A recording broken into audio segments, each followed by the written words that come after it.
인사하시겠습니다. 사랑합니다. 축복합니다.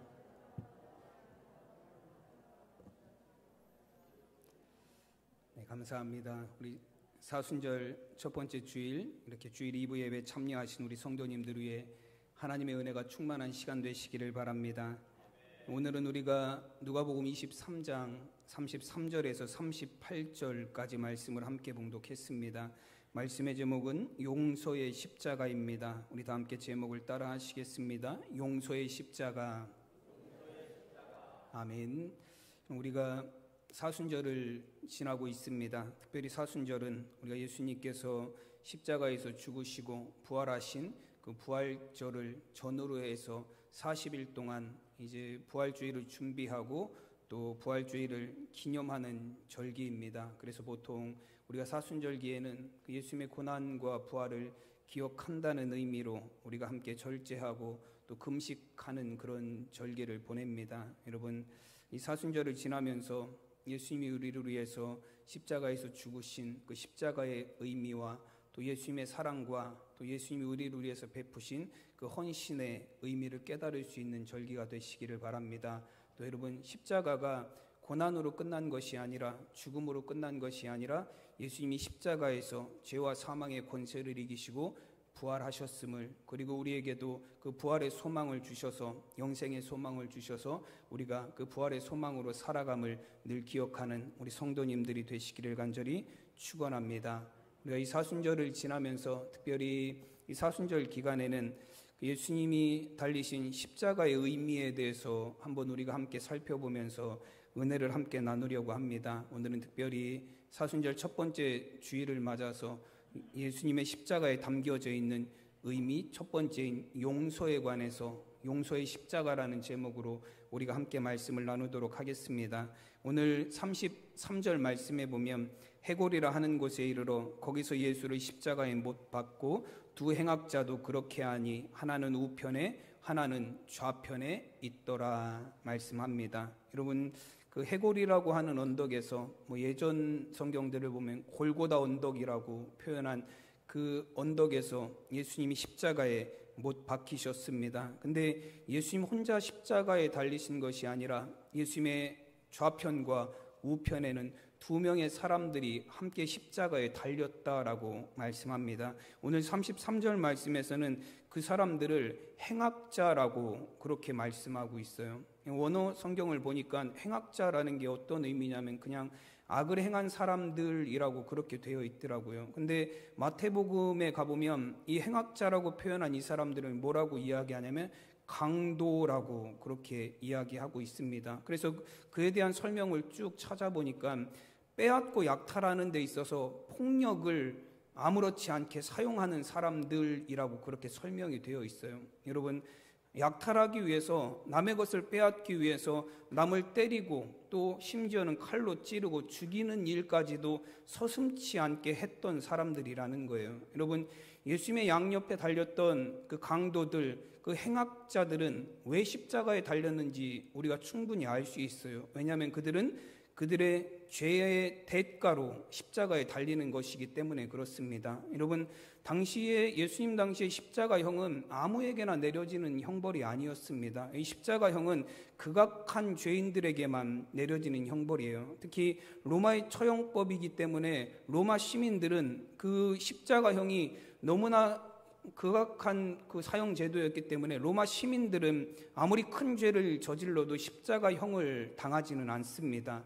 여러분, 이건 이방인들에게 혹은 로마가 전쟁에서 승리하고 지배한 나라에서 로마의 법을 따르지 않는 사람들에게 행해지던 그러한 사형 제도였어요.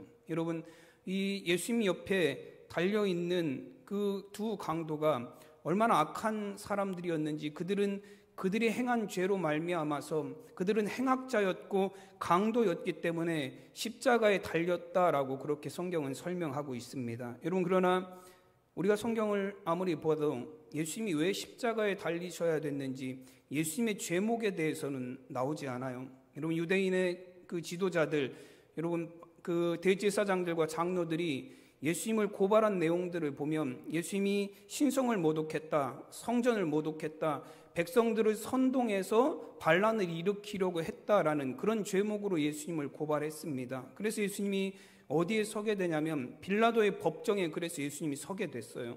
빌라도의 법정에 서서 당시 그 모든 재판의 권한을 갖고 있던 로마 총독이었던 빌라도가 예수님을 신문합니다. 예수님을 신문하는 내용이 복음서마다 다 기록이 되어 있어요. 근데 예수님을 신문했던 그 로마의 총독 빌라도가 예수님을 신문하고 내린 결론은 무엇이냐면 죄가 없다예요.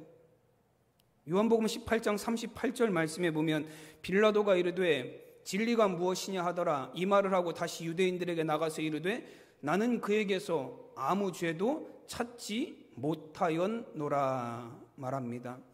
여러분이 빌라도가 예수님을 신문하고 그 유대인들이 예수님을 고발한 것처럼 정말로 예수님이라는 사람이 신성모독을 했는지 반란을 일으키려고 했는지 십자가에 달릴 만큼 큰 죄를 저질렀는지 아무리 예수님의 죄목을 따져보고 신문을 해봐도 예수님이 그럴 만한 죄를 저지르지 않았다라고 이 빌라도는 판단했습니다. 그리고 선언했어요. 한 번만 한 게 아니라 요한복음 18장 19장의 내용에 가보면 예수님이 아무런 죄가 없음을 3번이나 유대인과 사람들 앞에서 빌라도는 선언을 했습니다. 여러분, 그런데 예수님은 아무런 죄가 없음에도 불구하고 십자가에 달려 죽으셨어요.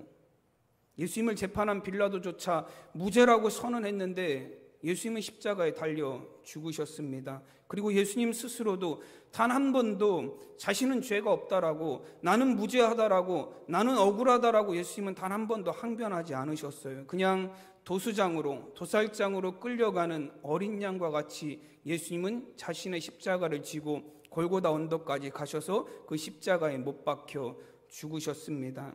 여러분, 예수님은 왜 십자가에 못 박혀 죽으셔야 했습니까? 예수님이 지신 십자가는 이 강도들처럼 자신이 행한 악으로 말미암아서 진 십자가가 아니라 예수님은 아무런 죄가 없음에도 불구하고 그 십자가를 지셨고 그 십자가에서 죽으셨습니다. 이사야 선지자는 예수님이 지신 십자가에 대해서 이렇게 선언을 합니다. 왜 예수님이 십자가를 지셔야 됐는지에 대해서 이사야 선지자는 이런 예언을 했습니다. 이사야 53장 5절에서 6절 말씀에 보면 그가 찔림은 우리의 허물 때문이요 그가 상함은 우리의 죄악 때문이라. 그가 징계를 받음으로 우리는 평화를 누리고 그가 채찍에 맞음으로 우리는 나음을 받았도다. 우리는 다 양 같아서 그릇 행하여 각기 제 길로 갔거늘 여호와께서는 우리 모두의 죄악을 그에게 담당시키셨도다. 아멘.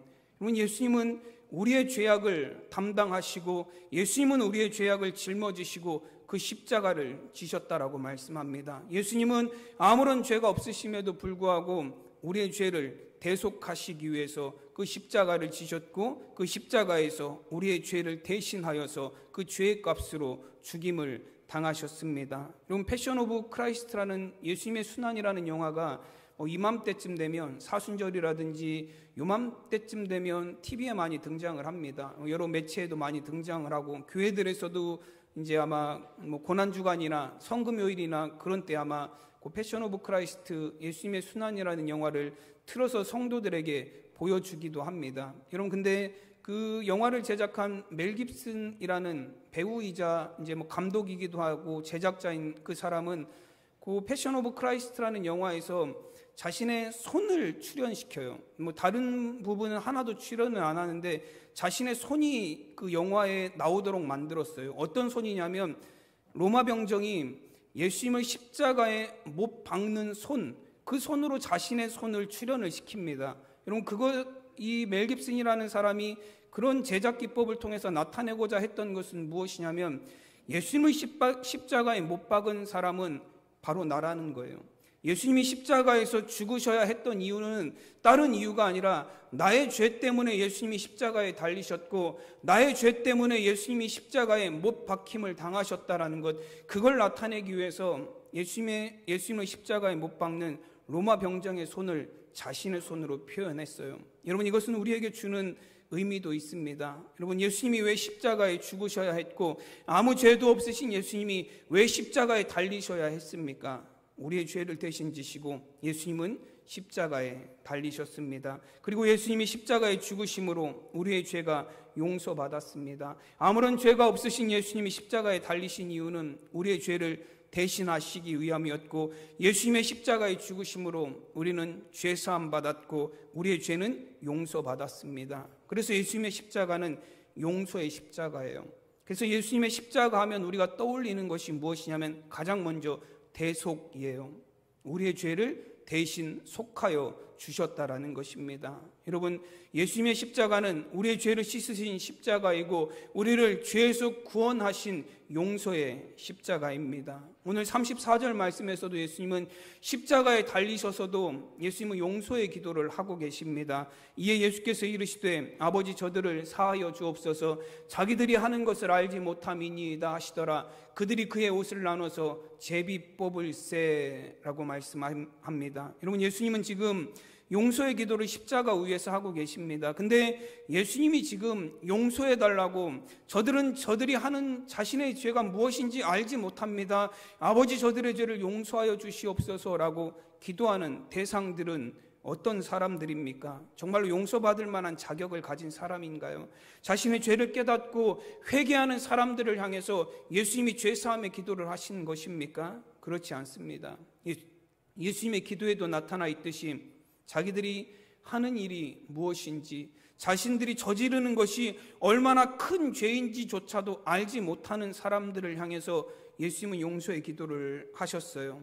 여러분, 34절 후반절 끝에 말씀해 보면 그들이 그의 옷을 나누어 제비 뽑을세라고 말씀합니다. 여러분, 십자가형을 당하는 사람들에게는 십자가에 달리기 전에 세 가지 행하는 일이 있습니다. 첫째는 뭐냐면 채찍으로 때리는 일이에요. 예수님이 이미 십자가에 달리시기도 전에 채찍에 너무 많이 맞으셨어요. 예수님이 십자가를 지고 가시다가 3번이나 넘어지신 이유도 이미 채찍에 맞아서 온몸이 만신창이가 되셨기 때문에 그래요. 채찍으로 때리는 일이 가장 첫 번째 하는 일이고, 두 번째 하는 일은 무엇이냐면 자기가 매달린 십자가를 자기가 지고 가는 거예요. 그 십자가의 무게가 80kg 된다고 해요. 자기가 매달린 십자가를 자기가 달릴 그 자리까지 메고 가는 거예요. 그 예수님이 빌라도의 법정에서 골고다 언덕까지 900m 정도 되는 길을 십자가를 지고 걸어가셨습니다. 3번이나 중간에 넘어지시면서 그 길을 가셨어요. 그리고 마지막으로 십자가에 달리는 사람에게 하는 일이 뭐냐면 모든 옷을 다 벗겨요. 시로락이 하나도 걸치지 않고 발가 벗겨서 십자가에 매답니다. 수치심을 주는 거죠. 여러분, 예수님이 십자가에 달리실 때도 예수님이 걸치셨던 모든 옷을 다 벗겨냈습니다. 그리고 십자가에 달았어요. 근데 예수님의 그 벗겨진 옷가지를 놓고 그 밑에 있던 사람들은 뭘 하고 있었다는 거예요? 누가 예수님의 옷을 가져갈 것인가를 제비 뽑고 있었다라는 거예요. 그 밑에서 오늘날로 말하면 쉽게 얘기하면 뭐 하고 있었다는 거죠? 가위바위보 해서 이기는 사람이 가져가기, 그런 일을 하고 있었다라는 거예요. 지금이야 우리가 입고 있는 옷이 그렇게 큰 가치가 없으니까 옷을 주어도 안 가져가는 시대예요. 그렇지만 예수님 시대만 해도 옷이라는 게 재산 가치가 있었던 시대입니다. 옷이 그렇게 많던 시대도 아니고요. 그래서 그 성경에도 보면 돈이 없는 사람이 돈을 꿀 때 저당 담보로 잡히는 게 뭐냐면 자신의 겉옷이에요. 자신의 겉옷을 담보로 잡히고 돈을 빌려올 정도로 가치가 있었던 게 옷이에요. 그러니까 예수님이 십자가에 달리시기 위해서 다 벗겨진 그 옷을 그 사람들은 밑에서 뭐 하고 있었어요? 누가 가져갈 것인가, 누가 예수님의 옷을 갖고 이득을 취할 것인가를 서로 제비 뽑고 가위바위보 하고 있었다라는 거예요. 여러분, 예수님이 저들의 죄를 사하여 주시옵소서라고 기도하는 사람들은 어떤 사람들이냐면 예수님이 고난당하고 죽으시는 그런 상황에서도 자신들의 이득을 취하기 위해서 서로 제비 뽑고 가위바위보 하던 그런 사람들이에요. 자신의 죄를 깨달은 사람들이 아니었습니다. 또 어떤 사람이라고 말씀하냐면 35절 초반에 보면 백성들은 서서 구경을 하는데 라고 말씀합니다. 예수님의 죽음을 구경거리로 여기던 백성들의 모습이에요. 당시에는 공개 처형하는 일들이 굉장히 많이 있었어요. 그래서 공개 처형을 해서 백성들로 하여금 구경하게 만들었습니다. 그건 수치심을 주기 위한 행동이기도 하지만 이런 죄를 범하면 너희들도 이렇게 된다라는 경고의 의미를 갖고 있는 거예요. 그래서 사람들은 마치 축제를 구경하듯 사형당하는 그런 장면을 구경하기 위해서 사람들이 모여들었어요. 지금 이 자리에 있는 사람들도 어떤 사람들이냐면 예수님의 죽음을 구경하러 모인 사람들이에요. 예수님이 십자가의 고통과 고난을 당하시지만, 예수님은 우리의 죄를 짊어지시고 십자가에서 그 고난과 죽임을 당하시지만, 여러분, 그 자리에 있었던 사람들은 예수님의 죽음을 단순한 유흥거리로 여기면서 구경하던 사람들이었습니다. 예수님은 그런 자들을 위해서 기도하셨어요. 또 어떤 사람들이죠? 36절과 37절에 보면 군인들도 희롱하면서 나와 신 포도주를 주며 이르되 내가 만일 유대인의 왕이면 내가 너를 구원하라 하더라. 예수님을 조롱하는 사람들, 예수님을 십자가에 못 박게 하기 위해서 예수님의 손과 예수님의 발에 대못을 대고 못 박은 군인들입니다. 예수님을 조롱하고 희롱할 뿐만 아니라 십자가에 못 박고 예수님을 십자가에 달리게 만든 그런 사람들. 여러분, 예수님은 지금 그들을 향해서 십자가에 달리셔서 저들의 죄를 용서하여 주시옵소서. 아버지, 저들은 자기들이 하는 것이 얼마나 큰 죄인지를 알지 못합니다. 아버지, 저들의 죄를 용서하시옵소서. 예수님 이런 용서의 기도를 드리셨습니다.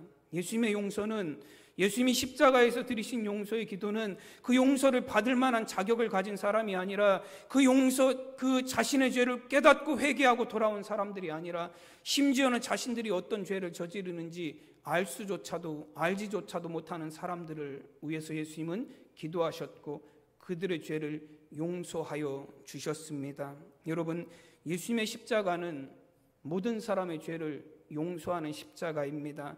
십자가 앞에 어떤 죄도 용서받지 못할 죄는 없습니다. 누구든지 주님의 십자가 앞에 자신의 죄를 자복하며 회개할 때 주님은 그의 죄를 용서해 주십니다. 여러분, 주님의 십자가의 은혜로 여러분의 모든 죄들이 용서받으셨음을 확신하십니까? 소리가 너무 작으신데요. 여러분의 모든 죄가 주님의 십자가의 공로로 사함받았음을 확신하십니까? 여러분, 이 믿음을 갖고 사시기를 간절히 축원합니다. 예수님이 십자가에서 우리를 위해서 대신 죄를 지시고 죽으심으로 말미암아 우리의 모든 죄가 사함받았고 용서받았습니다. 여러분, 우리가 이 질문에 대한 확신이 있다면, 우리가 예수님이 나의 죄를 씻으셨음에 대한 이 질문에 대한 확신이 있다면, 이 다음에 나올 질문도 우리가 확신을 가져야 돼요. 이 두 번째 질문은 무엇이냐면, 그러면 여러분은 여러분에게 죄 지은 자를 용서해 주셨습니까? 왜 아멘을 안 하세요? 여러분에게 죄 지은 자를 용서해 주셨습니까? 장로님 아니오라고 얘기하셨어요. 네. 아멘이라고 하실 수 있기를 바랍니다. 여러분, 예수님이 나의 죄를 사하여 주셨음에 대한 확신, 그리고 그 확신과 믿음으로 갖고 살아간다라는 것은 무엇을 의미하냐면, 나에게 죄 지은 사람을 예수님이 나를 용서하여 주셨듯 우리도 용서하며 사는 삶을 산다라는 것을 의미합니다. 여러분, 우리가 나중에 예수님 앞에 섰을 때, 여러분, 예수님이 물으시면 우리가 뭐라고 대답할 수 있겠습니까? 너는 세상에 있으면서 너에게 죄 지은 자를 용서하며 살았니? 라고 물으면 여러분 뭐라고 대답하시겠습니까? 나는 너를 용서했는데 너는 왜 내 형제를, 너는 왜 내 이웃을 용서하지 못했니? 라고 물으시면 뭐라고 대답하실까요? 나름대로 우리도 다 이유가 있어요. 예수님, 아무리 용서가 좋아도 그 사람은 안 돼요. 아무리 주님이 나를 용서하셨어도 그 사람은 용서받을 자격이 없어요. 우리는 그렇게 얘기할까요? 다른 사람은 다 돼도 그 사람은 용서받을 만한 자격이 없습니다. 우리가 그렇게 대답하면 예수님은 뭐라고 대답하실까요? 너도 용서받을 자격이 없었단다. 그렇게 얘기하실 거예요. 여러분, 예수님이 우리를 용서하신 그 십자가의 용서는 어떤 의미를 갖고 있어요?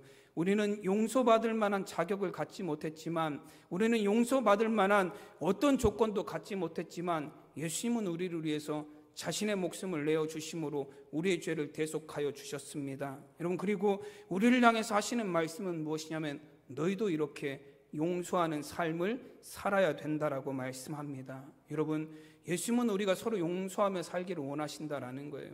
여러분, 두 남매가 심하게 싸웠어요. 두 남매가 심하게 싸워서 이제 엄마가 말리러 왔어요. 그랬더니 딸이 하는 말이 뭐냐면, 오빠가 먼저 싸움을 걸어서, 오빠가 먼저 나한테 못생겼다고 시비 걸어서 싸움이 났다고 딸이 막 엄마한테 항변을 했어요. 그랬더니 오빠는 오빠 나름대로 또 얘기해요. 내가 먼저 한 게 아니라 제가 먼저 나한테 싸움을 걸었다고, 제가 먼저 나한테 싸움을 걸어서 이렇게 싸움이 났다고 막 엄마한테 남매가 항변을 해요. 그랬더니 엄마가 그 남매를 향해서 뭐라고 이야기했냐면, 누가 먼저 시작했는지는 나는 알고 싶지 않다. 내가 알고 싶은 것은 누가 먼저 싸움을 그만두고 싶어 하는가, 누가 먼저 화해의 손길을 내미느냐, 누가 먼저 용서의 손길을 내미느냐, 그것이 내가 알고 싶은 것이다 라고 엄마가 말했습니다. 여러분, 예수님은 우리의 화목제물이 오셔서, 예수님은 죄인된 우리에게 먼저 오셔서 우리를 위해서 십자가에 죽으시고 우리의 죄를 사하여 주셨습니다. 여러분, 그리고 우리를 향해서 말씀하시기를 화목하게 하는 직분을 감당하라 말씀하십니다. 내가 너희를 먼저 사랑하고 용서해 주지 않았느냐? 너희도 세상에 나가서 먼저 용서하고 먼저 사랑하고 먼저 용납하는 삶을 살라 말씀하십니다. 여러분, 누가 먼저 다툼을 시작했는지 따지지 마세요. 여러분, 용서하고 화해하라고 얘기하시면 대부분 이런 얘기하세요. 저 사람이 먼저 나한테 잘못했다고. 그렇죠? 내가 잘못했어도 이게 시간이 지나다 보면 내가 잘못한 건 사라지고 뭐만 남아요? 저 사람이 나한테 한 것만 남아요. 그러다 보니까 내가 먼저 잘못했어도 시간이 지나면 누가 먼저 잘못한 거예요? 저 사람이 먼저 잘못한 거예요. 그래서 저 사람이 먼저 나한테 용서를 빌면, 저 사람이 먼저 나에게 화해를 빌면, 저 사람이 먼저 나한테 손 내밀면, 미안하다고 하면 나는 받아줄 용의는 있다. 그게 우리의 자세 아닙니까?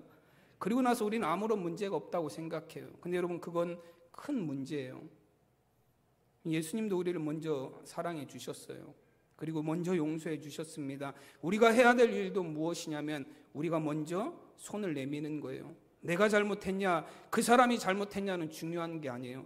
누가 먼저 손을 내밀어 주느냐, 누가 먼저 화해하느냐, 누가 먼저 용서하느냐, 그것이 우리에게 중요한 것입니다. 여러분, 용서하며 사시기를 바랍니다. 용서하지 못하는 마음은 그 마음에 정말로 아픔이 많아요. 용서받지 못하는 것도 그 마음에 아픔이 많지만 용서하지 못하며 사는 것도 얼마나 마음에 아픔이 있는지 모릅니다. 용서라는 단어가 그런 의미를 갖고 있어요. 헬라어로 보면, 오늘 말씀에 보면 예수님이 저들의 죄를 사하여 주시옵소서라고 기도하실 때 사하여 달라는 기도가 그 헬라어에 보면 아피에미라는 단어를 사용했습니다. 그게 어떤 의미를 갖고 있냐면 멀리 보내다라는 의미를 갖고 있어요. 여러분, 용서하고 멀리 보낸다라는 게 무슨 연관이 있을까요? 우리가 용서한다라는 건 어떤 의미를 갖고 있냐면 죄사함하고 깊은 관련이 있습니다. 우리가 용서한다라는 건, 우리가 그 사람의 죄를 용서한다라는 건 어떤 의미를 갖고 있냐면 그 사람의 삶을 죄로부터 멀리 보낸다라는 의미를 갖고 있어요. 용서하지 못하면 어떤 삶을 살아요? 그 사람은 여전히 죄책감 속에 살아가요. 죄의 얽매인 삶을 살아갑니다. 내가 용서하지 못하는 그 사람만 죄책감에 사는 것이 아니라 용서하지 못하는 나도 어떤 죄에 살아요? 분노와 증오라는 죄에 휩싸여서 살아가고 있다는 거예요. 예수님은 우리가 정말로 죄에서 사함받아서 이 세상에서 참된 자유의 삶을 살게 하시려고 우리를 위해서 십자가에서 죽으셨어요. 우리의 죄를 대신 지시고 십자가에 달리셨습니다. 그런데 우리는 서로 용서하지 못함으로 말미암아서 죄책감과 분노와 증오라는 죄에 얽매여서 살아가고 있어요.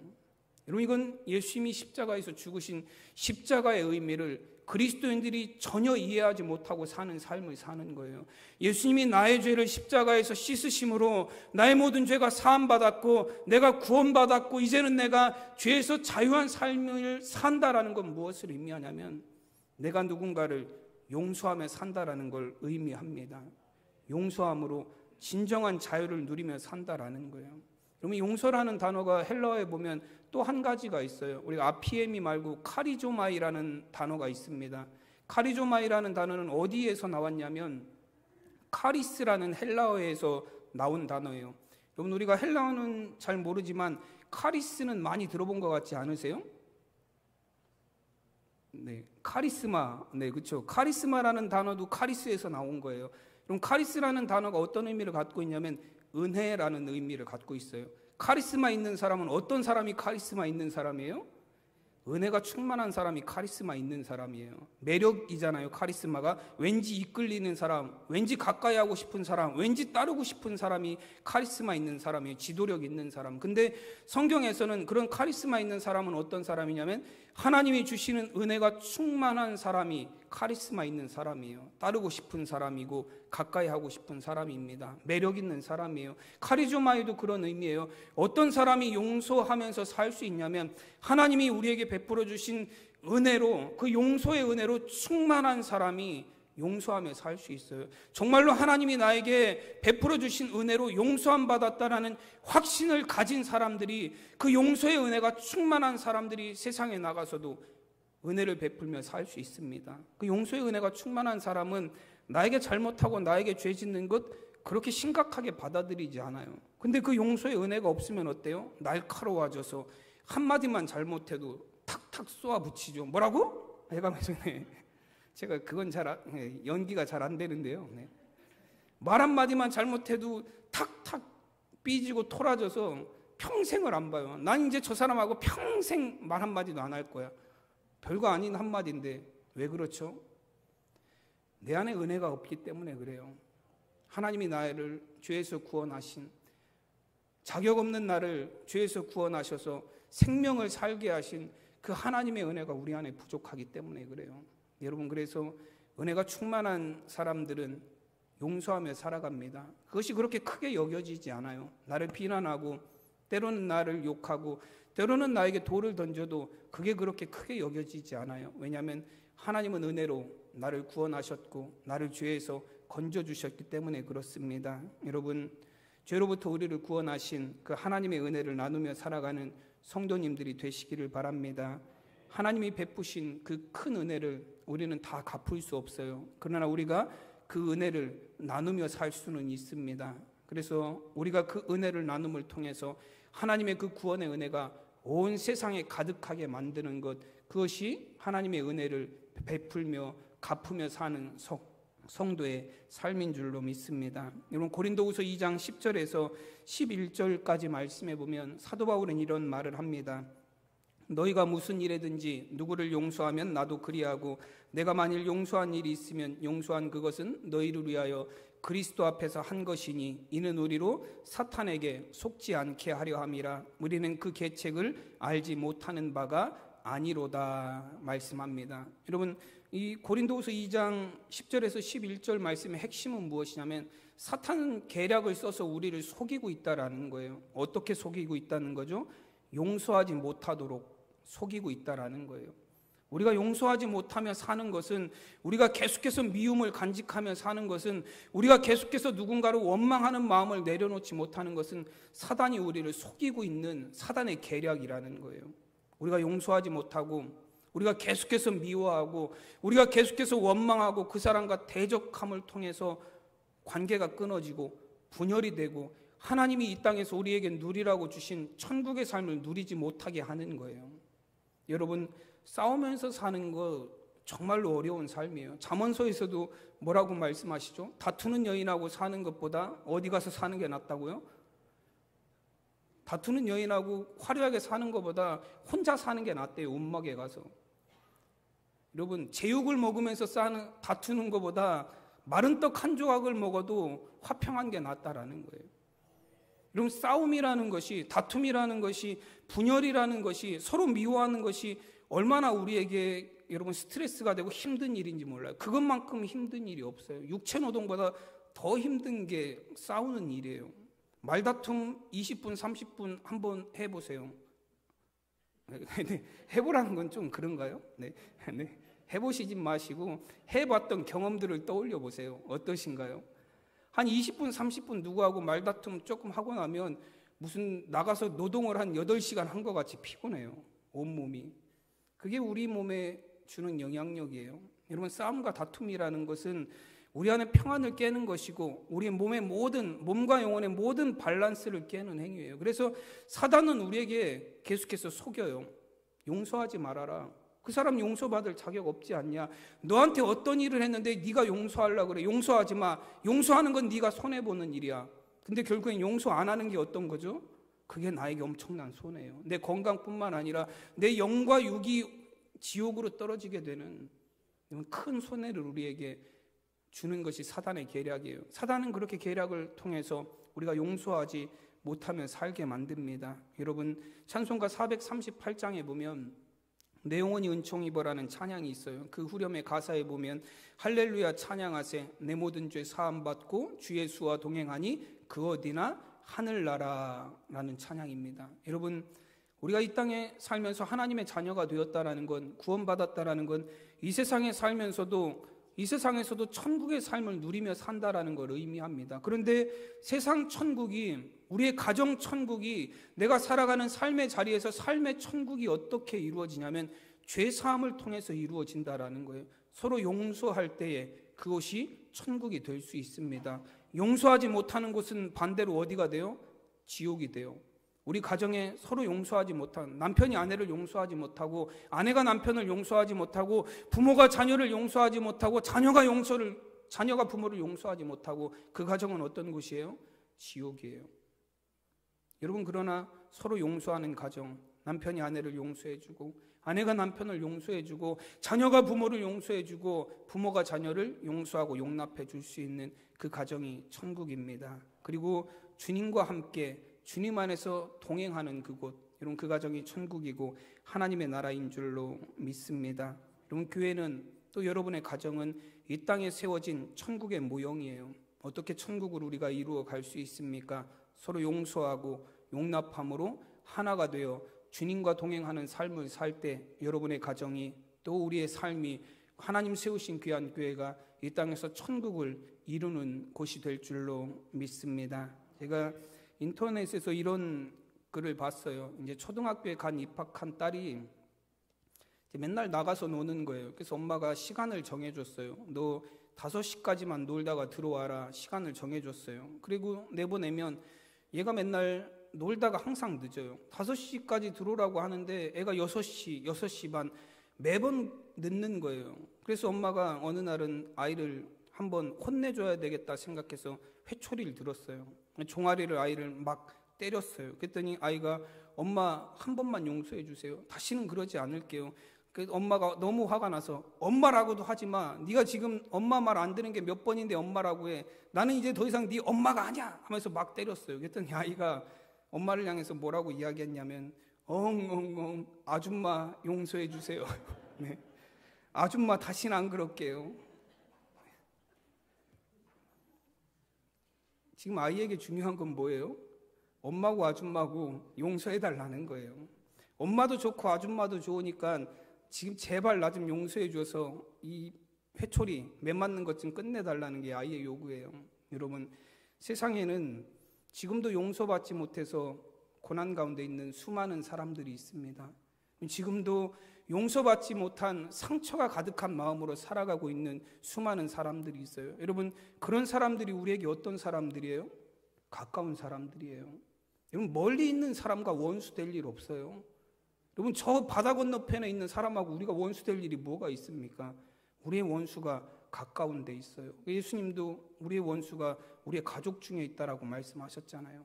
가까운데 용서하지 못하고, 여러분, 놔주지 못하고 아픈 마음으로 살아가는, 지금도 용서가 필요한 사람들이 우리 주변에 얼마나 많이 있는지 모릅니다. 우리가 이웃이라고 말하면서도 용서하지 못하는 사람이 있습니다.